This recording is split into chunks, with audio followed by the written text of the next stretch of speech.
Bismillahirrahmanirrahim. Assalamualaikum warahmatullahi wabarakatuh. Innal hamdalillah nahmaduhu wa nasta'inuhu wa nastaghfiruh wa na'udzu billahi min shururi anfusina wa min sayyiati a'malina. May yahdihillahu fala mudilla lahu wa may yudlil fala hadiyalah. Asyhadu an la ilaha illallah wahdahu la syarikalah wa asyhadu anna Muhammadan abduhu wa rasuluh la nabiyya ba'dah. Allahumma shalli wa sallim wa barik ala hadzal nabiyil karim nabiyyina Muhammad wa ala alihi wa ashabi ajmain, amma ba'du. Qala Allah ta'ala fil Qur'anil Karim, a'udzu billahi minasy syaithanir rajim. Qala aradul khuruja la'addu lahu 'uddatan walakin karihallahum bi'athahum wa thabbatahum wa qila qudu ma'al qa'idin. Shadaqallahul adzim. Hadirin kaum muslimin jemaah salat tarawih rahimakumullah. Alhamdulillah, puji syukur kita panjatkan kehadirat Allah Subhanahu wa taala atas segala limpahan nikmatnya yang tiada terhitung. Wa in ta'uddu nikmatallahi la tuhsuha. Semoga nikmat yang Allah berikan kepada kita bisa syukuri, sebab dengan mensyukuri nikmat Allah janjikanlah azidannakum, Allah tambahkan nikmat berikutnya kepada kita. Tetapi kalau yang diberikan saja belum kita syukuri, bagaimana Allah menambahkannya, bahkan mengancamnya dengan adzabun syadid, akan diganti dengan siksa yang amat mengerikan. A'udzubillahi min dzalik.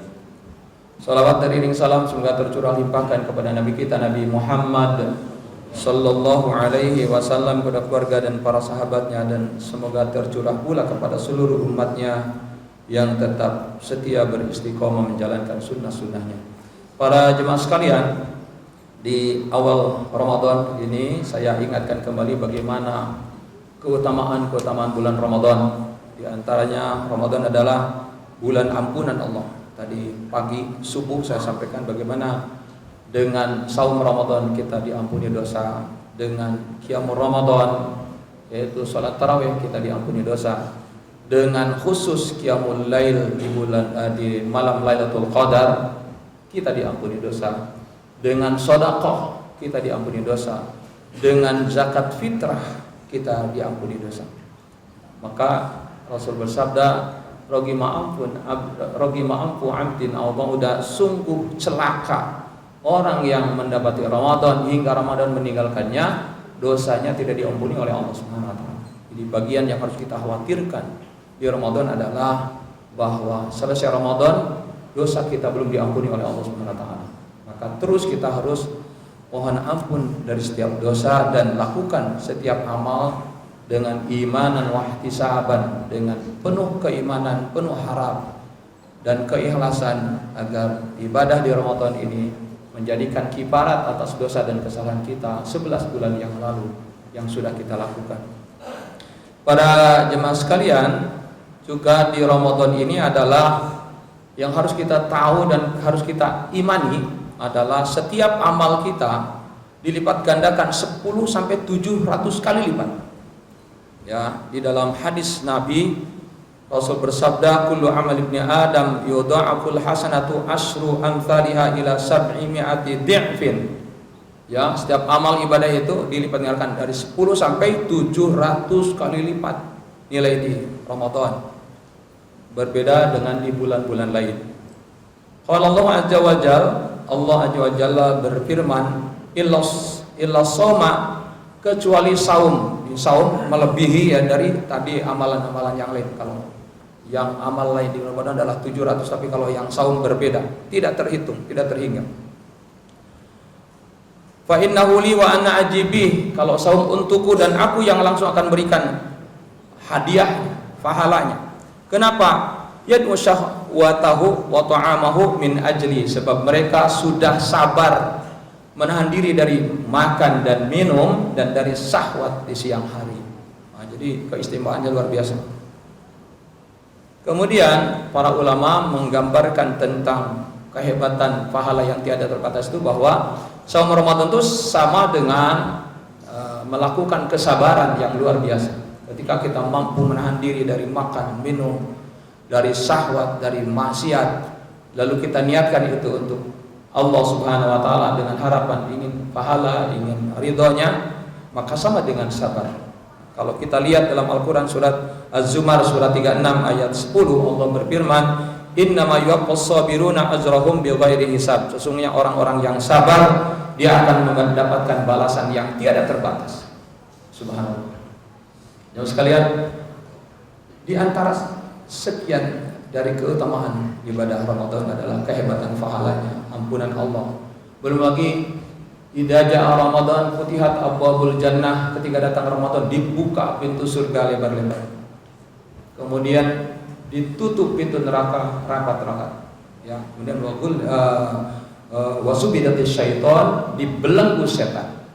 Jadi kalau memang Ramadan kita tidak punya semangat ibadah dan masih berbuat maksiat, na'udzubillahi min dzalik, kapan kita mau berhijrah dan berniatan untuk hijrah, untuk mengarah kepada kebaikan? Sebab saat setan dibelenggu saja kita masih mampu berbuat maksiat, bagaimana di luar Ramadan? Ketika setan dibelenggu saja kita masih malas beramal soleh, gimana bisa dilakukan di luar Ramadan?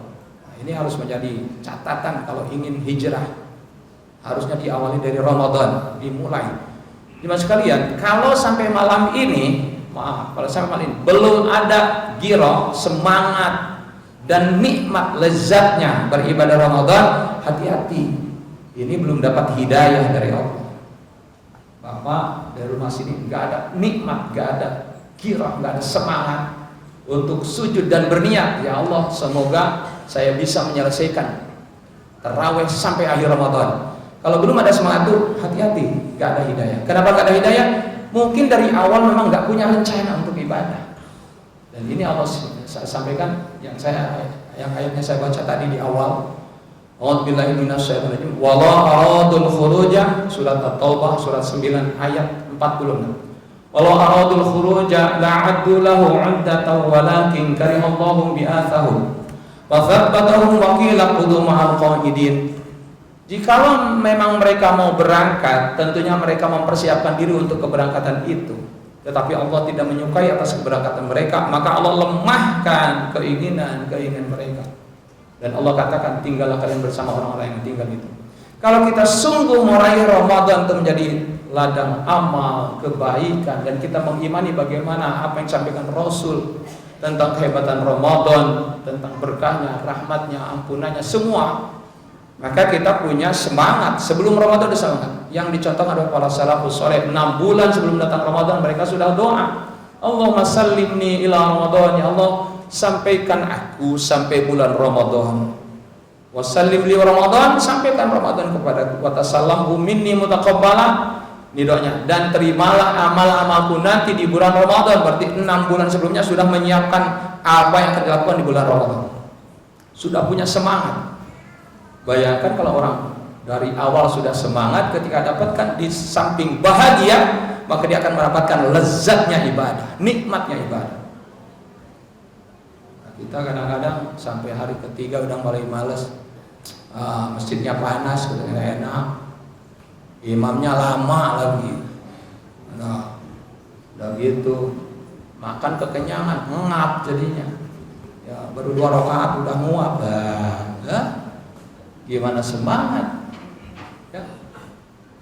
Kata para ulama, salah satu hukuman bagi orang yang punya rencana amal ibadah dari awal, atau ketika kewajiban datang gak ada kesiapan, gak ada punya rencana ibadah, maka hukumannya oleh Allah memang melemahkan, gak ada hidayah, gak ada semangat, gak ada nikmat. Kayak sholat, udah adzan masih main HP, jangan harap khusyuk, gak bisa. Allah sudah gak ridho. Udah adzan masih main HP, masih ngobrol. Udah tahu di sini udah Allahu Akbar, masih ngobrol di kamar mandi. Nah, coba bayangkan. Padahal di sini sudah takbir. Bagaimana Allah? Bagaimana nyambung dengan Allah? Khusyuk nggak ada.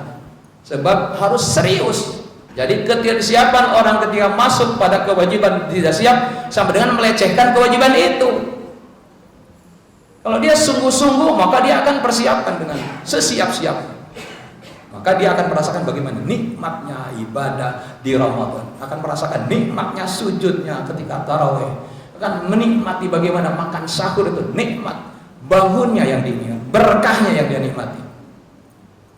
Dia akan nikmatnya menahan laparnya karena Allah memberikan kekuatannya, itu yang dinikmati. Jadi kalau sampai malam ini belum ada nikmat, nah hati-hati, mohonlah ampun kepada Allah. Siapa tahu memang kita nggak siap-siap, nggak merasakan istimewanya Ramadan, nggak berharap bisa mendapatkan berkahnya, rahmatnya, ampunannya, sehingga punya rencana-rencana ibadah yang hebat di bulan Ramadan, sebelum Ramadan sudah rencana. Nah, kalau sampai malam ini belum ada, bahkan hanya saya mah di hari ke-10 kalah nih puasa, nah itu udah benar. Nah, nggak bakalan semangat ibadah. Para jemaah rahimakumullah, untuk itu mari kita semangat beribadah. Niatkan, kalau memang kita mau mendapatkan semua kehebatan Ramadan, maka kita perlihatkan ya dengan action, bukan hanya bicara dan di hati, tapi buktikan dengan melaksanakan amal-amal soleh. Sekarang sudah hari kedua, sudah berapa juz Al-Quran yang kita baca? Yang lain mungkin ada yang sudah 3 juz, lalu kita belum. Nah, gimana? Dan kita tidak menikmati. Ada yang nikmat ketika buka Al-Quran sudah merasakan nikmat. Ada yang lebih nikmat baca WA, baca YouTube, Twitter, Instagram, semua. Padahal itu akan merusak nilai-nilai ibadah. Sementara kalau yang benar-benar sungguh-sungguh, maka nikmatnya di Ramadan adalah membaca Al-Quran 1 hari. Para salafus saleh terdahulu, ada yang setiap 2 hari tamat Al-Quran, 2 hari, dan mereka menikmati itu. Imam Bukhari mengumpulkan saudaranya dan baca Quran setiap 3 hari tamat. Imam Bukhari. Ya. Gimana dengan kita? Jangan-jangan sampai malam ini belum 1 ayat pun kita baca. Katanya ingin berkah Ramadan, rahmat Ramadan, nikmat Ramadan, lalu baca Quran aja tidak, lebih banyak baca. Padahal di dalam hadis Nabi SAW, laisa siyamu minal akli wasyarab, tidaklah puasa itu sekedar meninggalkan haus dan lapar saja. Tolong dicatat, innama siyamu minal lagwi warafas, sesungguhnya puasa itu meninggalkan dari perkataan dan perbuatan yang sia-sia, lagau, dan ropas dari kata-kata yang kotor, yang jorok, yang ada nilai. Awas, kalau masih berbuat lagau saja merusak nilai puasa. Apalagi yang dibaca maksiat, yang ditonton maksiat, yang didengar maksiat. Sebab hakikat puasa tidak hanya sekedar makan dan lapar dan minum saja yang ditahan. Semua berpuasa dari segala perbuatan dosa. Matanya berpuasa, telinganya, mulutnya, hatinya, dari setiap perbuatan yang mendatangkan murkanya Allah. Apakah yang puasa tapi masih berbuat maksiat puasanya batal? Para ulama sepakat, puasanya sih tidak batal, tapi tidak ada nilai puasanya. Puasa masih bohong, puasa masih nipu, puasanya tetap batal selama tidak membatalkan secara fikih. Ya, tetapi nilainya tidak ada. Maka Rasul bersabda, kam min shaimin laisa lahu min siyami illa al-ju' wal 'aths. Banyak orang yang berpuasa hanya mendapatkan haus dan lapar saja, tidak dapat apa-apa. A'udzubillahi min dzalik. Mari Al-Qur'an kita baca, sebab di dalam hadis Nabi bahwa Rasulullah SAW didapati oleh malaikat Jibril setiap malamnya sedang bertadarus Al-Qur'an. Karena Rasulullah ajwadan nas wa ajwadu ma yakunu fi Ramadan. Ini tolong dicatat kalau ingin saum berkualitas. Nabi Muhammad itu orang yang paling semangat berinfak, memberi. Awas, ya. Dan lebih-lebih dia lebih semangat lagi ketika di bulan Ramadan. Jadi Ramadan itu Nabi Muhammad lebih meningkatkan semangatnya untuk memberi.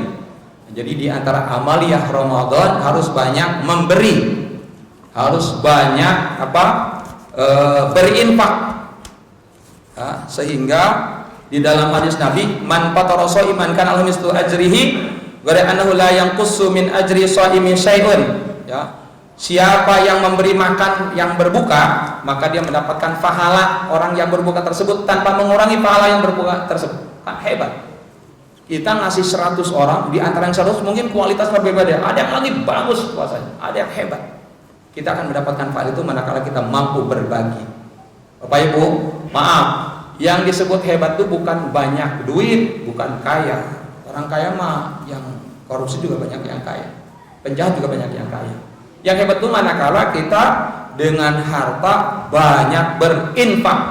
Jadi kehebat kita sejauh mana kita menginfakkan harta kita, bukan sejauh mana kita menyimpan harta, tapi sejauh mana kita menginfakkan harta-harta itu sehingga menjadi manfaat. Bisarroi wadharra di dalam surat Ali Imran. Bisarroi wadharra ayat 133, 34, 33, 35 tuh. Bisar di kala lapang atau di kala sempit. Dalam sempit pun di Al-Quran dianjurkan masih berbagi, apalagi di kala lapang. Lalu kita lapang, kita hanya berbangga punya rumah megah, mewah, mobil hebat, mentereng, jabatan tinggi, tapi pelit naudzubillah, tidak termasuk orang yang hebat. Walaupun sering ke masjid, maaf. Sebab di antara ciri takwa adalah semua kalau bicara takwa pasti ada tentang berinfak. Ciri takwa surat Al-Baqarah, alladzina yu'minuna bil ghaib wa yuqimuna sholata wa mimma razaqnahum yunfikun. Ada harta yang harus kita infakkan. Para pendusta agama, ara'aital ladzi yukadzibu biddin fadzalikal ladzi yad'u al-yatim wa la yahuddu 'ala ta'amil miskin. Siapa pendusta agama? Orang yang mengharik anak yatim, dia tidak peduli memberi makan orang-orang miskin. Enggak takwa. Walaupun sering ke masjid tapi kita enggak peduli. Siapa yang harus pertama kali diperhatikan? Wa atal mala, Al-Baqarah 177. Wa atal mala ala hubbihi dawil qurba wal yatama wal masakin. Kalau kita punya harta, yang paling kita cintai, yang kita infakkan, satu kepada saudara-saudara kita dulu, kepada fakir, miskin, anak yatim, dan kepada orang-orang yang berhak menerima. Tapi pertama adalah dawil qurba, keluarga kita yang kesusahan kita kasih. Jangan ada orang yang ngumpulin orang, kasih uang jutaan, tapi keluarganya di kampung menderita, hanya melihat aja. Naudzubillah, enggak ada nilai. Jadi Ramadan saat kita berbagi, mau di mana saja. Jangan sampai orang lain sudah berinfak, kita enggak. Lalu bagaimana istimewanya Ramadan kalau itu? Enggak ada istimewanya bagi orang-orang yang tidak tersentuh untuk banyak berinfak. Padahal Nabi mencontohkan banyak berinfak. Ingat, banyak berinfak, bukan banyak bicara, bukan banyak nongkrong, bukan banyak jalan, tapi banyak berinfak. Di antara kehebatan Ramadan. Kemudian banyak membaca Al-Quran. Sini sampaikan bahwa ketika Jibril menemui Nabi di malam harinya, ya, wa yalqahu fi kulli lailatin fi Ramadan fa yudarisul Quran, bertadarus Al-Quran, baca lalu belajar Al-Quran, bertadarus Al-Quran. Bapak Ibu, jangan sampai kita sekali lagi udah sampai di malam kedua belum memulai tadarus Al-Quran. Tolong paksakan. Kalau enggak bisa sampai kapan. Ada lagi kebiasaan, ini yang salah menurut saya. Ada jemaah yang bikin tadarus grup. Lalu target tanggal 17 Ramadan harus khatam, sehingga bacanya kadang-kadang enggak karuan. Padahal perintahnya bukan tamat, warattilil Qur'ana tartila, baca Quran itu dengan tartil, dengan baik, bukan balap-balapan. Yang salah lagi ketika yang lain baca Quran, yang lain ngobrol. Nah, ini rusak, enggak dapat pahala. Ini yang lain baca Quran, yang lain ngobrol. Apalagi yang diobrolnya malah membongkar aib orang lain, tambah habis, rusak.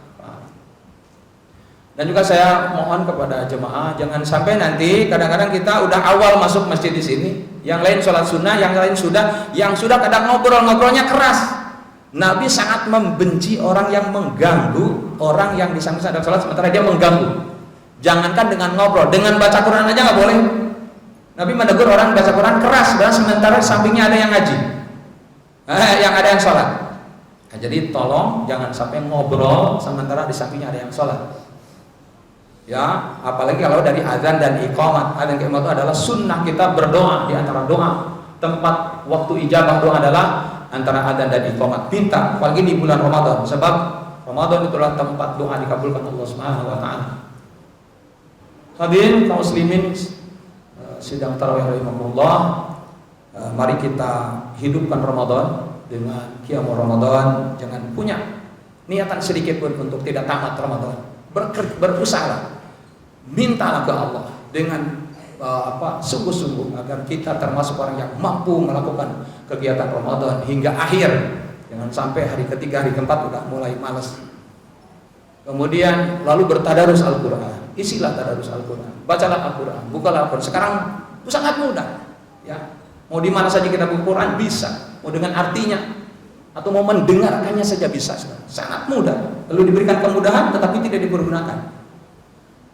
Jadi bacalah Quran. Kalau perlu tamatkan Al-Quran. Kalau mampu satu juz tiap hari 1 juz. Tingkatkan ini sebagai peningkatan amalia supaya 11 bulan ke depan nanti sudah mulai banyak membaca Al-Quran dan cinta Al-Quran. Sekali jangan harap nanti mau tobat dengan baik di luar Ramadan. Jangan harap, sebab di dalam beberapa keterangan ulama mengatakan bahwa kalau yang di bulan Ramadan dan enggak diampuni, jangan harap di luar Ramadan bisa diampuni dosanya.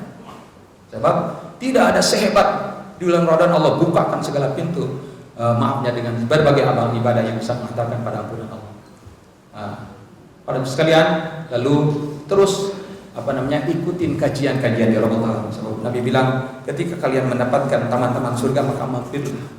Apa itu taman surga ya Rasul? Majlis-majlis ilmu. Sebab kalau kita tidak diingatkan, tentunya kita akan lupa. Kalau sudah lupa diri, maka kita tidak akan melakukan ibadah-ibadah yang terbaik di bulan Ramadan.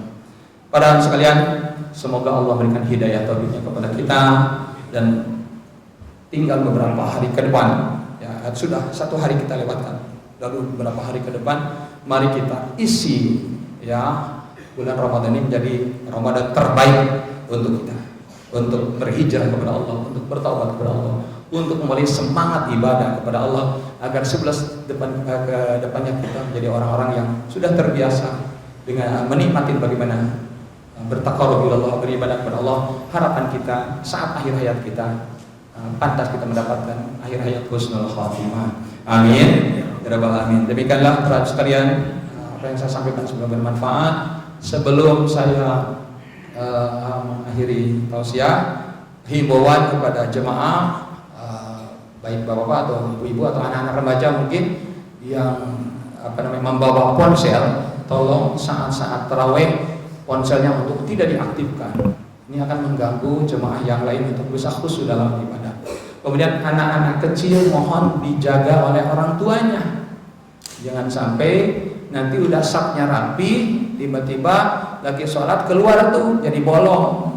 Nah, kalau yang di belakang paham, masuk tuh ke depan harusnya. Jangan dibiarin bolong, ya, atau merapat, ya, sebab tidak boleh ada renggang. Dalam satu harusnya harus rapat. Sawu sumpakum bainat taswitu subin tamam salat, lurus dan rapatkan sapnya, sebab lurus dan sap itu merupakan keutamaan ibadah salat jamaah. Jadi kalau renggang enggak utama. Bahkan dalam beberapa hadis kalau renggang di situ ada setan yang akan menggoda kita. Nah, untuk itu maka rapatkan sapnya. Anak-anak mohon dibantu untuk ikut salat dengan baik, ya, jangan sampai lagi salat lari-lari dan sebagainya, supaya juga orang tua semuanya khusyuk untuk mengikuti ibadah salat tarawih berjamaah. Demikianlah, subhanakallahumma wa bihamdika asyhadu an la ilaha illa anta astaghfiruka wa atubu ilaik. Assalamualaikum warahmatullahi wabarakatuh.